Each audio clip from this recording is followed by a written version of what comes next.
Nas colinas de Jerusalém, onde o passado e a fé se entrelaçam, ergueu-se uma obra monumental que desafiou as leis da engenharia da época. Falamos do Templo de Herodes, uma estrutura tão grandiosa que impressionou até mesmo os romanos, que já haviam erguido alguns dos edifícios mais icônicos do mundo antigo. Contudo, o homem por trás dessa maravilha, o rei Herodes, não era bem visto por seu povo. Judeu apenas de nome, sua ascendência idumeia e sua ascensão ao trono por meio de manobras políticas lhe renderam o desprezo de muitos. Mesmo assim, esse rei tinha uma visão: transformar o modesto segundo templo em uma maravilha incomparável em tamanho e esplendor, a fim de deixar uma marca eterna. Mas sua ambição não era apenas deixar um legado arquitetônico, mas também consolidar seu lugar na história de Israel. Inconscientemente, Herodes estava preparando o terreno para uma mudança radical que alteraria o curso da religião e da história. Herodes sabia que, para ser reconhecido como rei legítimo aos olhos do povo, precisava fazer algo extraordinário, algo que jamais seria esquecido. Embora sua ascensão ao trono tenha sido marcada por intrigas e apoio militar, ele compreendia que somente uma façanha monumental poderia consolidar seu poder e lhe garantir um lugar de honra na história. Assim, em 19 a.C., decidiu embarcar no projeto mais audacioso de seu reinado: reconstruir o Templo de Jerusalém. Não apenas repará-lo, mas transformá-lo em uma obra tão impressionante que deixasse uma marca na memória coletiva do povo judeu e de todos os povos vizinhos. A decisão de Herodes não apenas de renovar o templo, mas de erguer um completamente novo, maior e mais glorioso que o original, gerou uma mistura de reações. Os líderes religiosos e os sacerdotes do templo encararam o plano com suspeita, temendo que a obra não fosse concluída ou, pior, que o antigo templo fosse destruído sem que a promessa de um novo local sagrado fosse cumprida. Mas Herodes, sempre astuto, sabia como lidar com tais objeções. Ele prometeu não demolir o antigo templo até que tivesse todos os materiais necessários para a construção do novo. E enquanto isso, os sacrifícios e rituais continuariam sem interrupção, para garantir que a vida religiosa não fosse perturbada. O primeiro desafio foi o terreno. O Monte Moriá, onde já se erguia o segundo templo, não era grande o suficiente para a escala da visão de Herodes. Em vez de se contentar com o tamanho limitado da colina, o rei concebeu uma solução impressionante: construir enormes muros de contenção ao redor do monte e preencher o espaço com terra e entulho.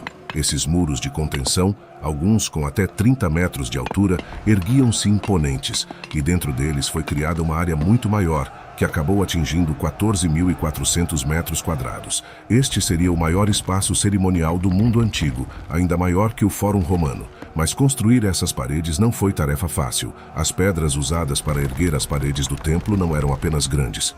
Algumas pesavam até 570 toneladas. Para se ter uma ideia, uma única dessas pedras equivalia ao peso de 75 elefantes africanos adultos. Extrair, transportar e posicionar essas pedras enormes não foi apenas um desafio físico, mas também uma obra-prima da engenharia. Os trabalhadores cortavam o calcário de pedreiras próximas usando cunhas de madeira que se expandiam quando molhadas, juntamente com ferramentas de ferro. Em seguida, para mover as pedras, rampas de terra foram construídas, subindo gradualmente até o local da construção, com o auxílio de rolos e alavancas de madeira, enquanto centenas de homens usavam sua força física para mover cada bloco. Herodes não tinha máquinas modernas, mas tinha algo que os engenheiros de hoje não têm: tempo. Com mão de obra praticamente ilimitada e dedicação inabalável, os trabalhadores moviam cada pedra, milímetro por milímetro, até que estivesse precisamente no lugar. Esse processo, que podia levar semanas para uma única pedra de 500 toneladas, desenrolou-se ao longo de várias décadas. Os operários trabalharam incansavelmente e alguns, segundo relatos históricos, não viveram o suficiente para ver o templo concluído. À medida que o projeto avançava, o templo começou a tomar forma e os materiais utilizados por Herodes eram de qualidade incomparável. Ele importou madeira de cedro do Líbano, a mesma madeira que Salomão usara na construção de seu templo, e mármore branco da Grécia, tão brilhante que ofuscava sob o sol escaldante de Jerusalém. Cada componente do templo foi projetado para inspirar admiração e espanto, desde a fachada dourada que refletia a luz da aurora até o interior, revestido com materiais preciosos e decorado com detalhes intrincados. A entrada do templo era adornada com uma videira dourada, cujos cachos eram tão grandes quanto um homem. Este presente, oferecido pelas famílias ricas da cidade, cresceu ao longo do tempo, à medida que cada geração acrescentava novas folhas e uvas de ouro puro. No total, o templo não era apenas um local de culto, mas também um símbolo do poder e da riqueza de Herodes, uma declaração de sua ambição e desejo de deixar um legado eterno. O templo era dividido em diversas áreas sagradas, dispostas em pátios concêntricos, cada um mais exclusivo e reservado que o anterior. O pátio mais externo, o Pátio dos Gentios, era o único ponto de acesso ao templo para não-judeus. Ali, funcionavam os cambistas e os animais para sacrifícios eram vendidos. Além deste, ficava o Pátio das Mulheres, onde as mulheres judias podiam orar, mas não tinham permissão para ir além dele. Em seguida, vinha o Pátio de Israel, reservado exclusivamente para homens judeus ritualmente puros, seguido pelo Pátio dos Sacerdotes, onde os sacrifícios diários eram realizados. Finalmente, no coração do templo ficava o santuário, dividido em duas seções, o Lugar Santo e o Lugar Santíssimo. O Lugar Santíssimo era o espaço mais sagrado de todos, o lugar onde, segundo a tradição, a presença de Deus habitava. No entanto, o Lugar Santíssimo era vazio, um vazio profundo que só seria preenchido com o passar do tempo, quando as profecias que envolviam o templo começassem a se cumprir. Apesar de todo o esplendor e magnificência do templo que Herodes estava construindo, o projeto não estava isento de controvérsias. Muitos questionavam se um templo tão grande e glorioso poderia realmente refletir a pureza e a santidade de que o povo de Israel necessitava. Os sacerdotes, embora envolvidos no processo de construção, tinham consciência de que o templo que estavam erguendo era obra de um homem que, apesar de sua grandeza material, não estava em harmonia com os ideais espirituais que o próprio templo representava. Este templo, embora glorioso, estava sendo construído sobre uma história de conflitos, divisões e um povo que ainda desconhecia o futuro. A figura de Herodes como rei, que buscava redimir sua legitimidade por meio de uma obra tão imponente, contrastava com a realidade religiosa do povo que governava. À medida que o templo ganhava forma, também se definia o destino de uma nação que só compreenderia plenamente seu significado muito tempo depois. A construção do templo prosseguiu sob a direção de Herodes, mas, à medida que os alicerces e as paredes se erguiam, a atmosfera em Jerusalém tornava-se cada vez mais tensa. Herodes, ciente de que jamais seria plenamente aceito como legítimo pelo povo judeu, buscava deixar uma marca indelével que garantisse que seu legado jamais fosse esquecido. Este templo não era meramente um edifício para a adoração. Era uma declaração de poder, de controle e uma resposta às constantes críticas à sua legitimidade como rei. Nos anos que se seguiram, os trabalhadores e arquitetos continuaram a labutar incansavelmente. Embora o projeto fosse enorme, a própria cidade também se transformava com ele. Jerusalém, assim como o templo, experimentava um crescimento sem precedentes. Mercadores de todo o mundo antigo começaram a chegar, atraídos não apenas pelo comércio religioso, mas também pela importância política e econômica que a cidade adquiria. O templo, que fora o centro da vida religiosa em Israel, tornou-se um símbolo da prosperidade que Herodes buscava criar ao seu redor. Era não apenas um centro espiritual, mas também um ponto de encontro para as culturas e nações que transitavam pela região. Contudo, apesar de todo o esplendor que cercava sua construção, a natureza do projeto era profundamente irônica. O templo, que deveria representar a pureza e a presença de Deus, era também um reflexo dos compromissos e interesses políticos de um rei que não tinha lugar legítimo na história de Israel. Os sacerdotes, por exemplo, foram recrutados para trabalhar na construção, mas não eram arquitetos nem especialistas em construção. Eram homens de fé que, apesar de desconfiarem de Herodes, seguiram as ordens do rei para garantir que a obra prosseguisse sem interrupções. Cada pedra colocada em seu lugar representava não apenas uma construção física, mas um esforço constante por parte do povo para tentar conciliar suas crenças com a realidade do reinado de Herodes. O processo de construção não foi apenas longo, mas também repleto de desafios logísticos. À medida que as pedras eram transportadas por rampas e as paredes se erguiam lentamente, Herodes assegurava que a estrutura fosse o mais grandiosa e magnífica possível. Em vez de seguir os métodos tradicionais, a complexidade do projeto exigiu técnicas inovadoras. A colaboração entre operários, sacerdotes e engenheiros permitiu que o templo tomasse forma gradualmente, mantendo sempre o foco de Herodes na grandeza que ele desejava. A política que envolvia o templo ia muito além das decisões de construção. Cada aspecto do templo era permeado de simbolismo e pela influência política de Herodes. Por exemplo, a localização dos portões e pátios tinha um propósito profundo.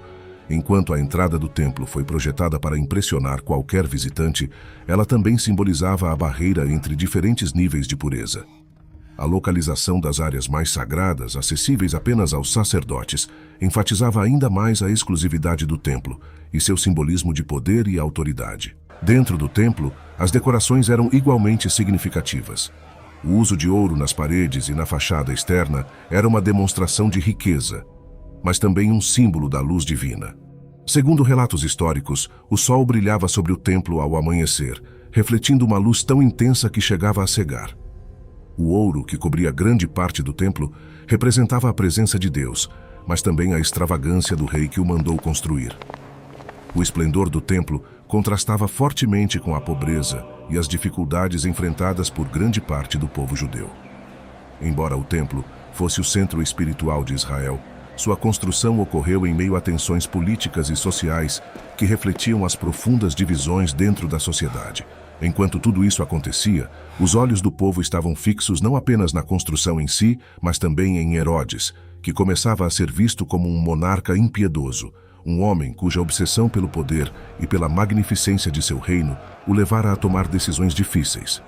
A reconstrução do templo, em vez de unir o povo judeu, apenas aprofundou as divisões internas. Embora alguns vissem no projeto uma oportunidade de revitalizar a identidade nacional, outros não podiam deixar de se sentir traídos por um rei que jamais seria verdadeiramente deles. Herodes, contudo, persistiu em sua obra. Ele sabia que, apesar de sua falta de legitimidade, se conseguisse terminar o templo, seu lugar na história estaria assegurado. Ao longo dos anos, a construção progrediu, mas Herodes não viveu o suficiente para ver sua obra totalmente concluída. O templo estava sendo construído não apenas como um símbolo de poder, mas também como um monumento que garantiria que a influência do rei perdurasse mesmo após sua morte. Durante o reinado de seu filho, Herodes Agripa, as etapas finais do templo foram concluídas, mas a obra que Herodes havia começado jamais seria vista pelo próprio rei. Embora o templo tenha sido finalmente terminado, a memória de Herodes permaneceu controversa. Alguns o lembravam como o rei que tornou possível a grandeza de Israel, enquanto outros o viam como um homem que construiu sua própria grandeza às custas de seu povo. Com o fim do reinado de Herodes, os sinais de declínio tornaram-se cada vez mais evidentes. A magnificência do templo não conseguia mascarar a crescente tensão entre as autoridades religiosas e o poder de Roma. Herodes deixou um legado complexo, um templo que, embora fisicamente impressionante, refletia as contradições de seu reinado e as divisões dentro da sociedade israelita. A relação entre os judeus e o Império Romano era tensa, e o templo, em vez de ser um símbolo de unidade, tornou-se um centro de conflito. A questão que surgiu, e que continuaria a repercutir mesmo após a morte de Herodes, era se o templo, em toda a sua magnificência, seria capaz de corresponder às expectativas daqueles que acreditavam em seu propósito divino, ou se acabaria sucumbindo às próprias tensões que ajudara a exacerbar. Apesar da grandiosidade do templo de Herodes e da glória que representava, seu destino estava selado. A magnificência de suas pedras e sua ornamentação dourada não foram suficientes para evitar o que estava por vir. Quase 40 anos após Herodes ter iniciado seu ambicioso projeto, o templo, símbolo da unidade e do poder de Israel, testemunhou sua própria destruição. Em 70 d.C., as legiões romanas, sob o comando do general Tito, sitiaram Jerusalém.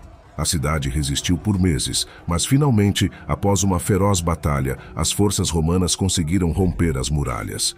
O cerco foi brutal, e o templo, que fora o orgulho de toda a cidade, não escapou à fúria romana. Segundo os relatos de Flávio Josefo, um dos mais importantes historiadores da época, um soldado romano atirou uma tocha acesa por uma das janelas do templo. O fogo se alastrou rapidamente e começou a consumir tudo em seu caminho. As placas de ouro que adornavam o templo começaram a derreter, e o metal fundido escorreu entre as juntas das pedras, acelerando a desintegração da estrutura. O ouro era tão abundante que, após a destruição, os soldados romanos desmontaram cada pedra do templo em busca de ouro maciço que havia derretido entre as juntas da argamassa. A profecia de Jesus, proferida 40 anos antes, cumpriu-se com assustadora precisão. De todas essas coisas que vocês admiram, chegará o dia em que não restará pedra sobre pedra. E assim foi. Nada restou além de ruínas. A única parte que sobreviveu foi um trecho do muro de contenção ocidental, que na verdade não fazia parte do templo em si, mas sim uma estrutura projetada para sustentar a plataforma. Hoje, esse fragmento de muro é conhecido como Muro das Lamentações, um local de oração e luto para milhões de pessoas que visitam Jerusalém todos os anos. Mas o que muitos não sabem é que aquelas pedras tocadas pelos peregrinos são as mesmas pedras que testemunharam os ensinamentos de Jesus, ouviram suas palavras proféticas e viram a destruição que ele previu. O templo, outrora a joia de Jerusalém, tendo resistido ao teste do tempo e às mãos dos homens, finalmente sucumbiu à violência. Em sua destruição, não apenas uma profecia se cumpriu, mas também o fim de uma era. Os sacrifícios e rituais realizados no templo cessaram e, com eles, uma parte fundamental da tradição judaica se perdeu. Alguns viram a queda do templo como um julgamento divino, uma resposta à rejeição do Messias. Outros a viram como o fechamento de um ciclo, o fim do sistema sacrificial que o templo representava. Mas o que é inegável é que o templo cumpriu seu propósito profético, existindo no exato momento em que deveria existir, nem um ano antes, nem um ano depois. Apesar de tudo o que aconteceu, o templo de Herodes deixou uma marca indelével na história.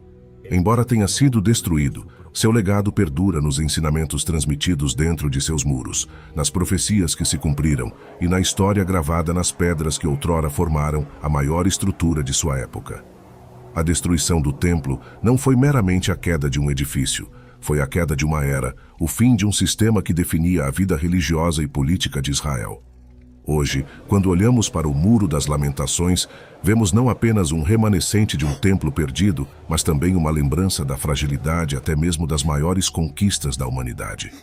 A história do Templo de Herodes, sua construção e destruição, nos ensina que até mesmo as obras mais grandiosas e poderosas estão sujeitas à passagem do tempo e a forças além do nosso controle. Se esta história te emocionou e te fez refletir sobre como a história e a profecia se entrelaçam, convidamos você a se inscrever em nosso canal. Assim, você poderá continuar explorando histórias profundas e fascinantes como esta. Não se esqueça de curtir o vídeo e compartilhá-lo com seus amigos para que mais pessoas possam conhecer a história que permanece viva nas pedras do Muro das Lamentações. Até o próximo vídeo.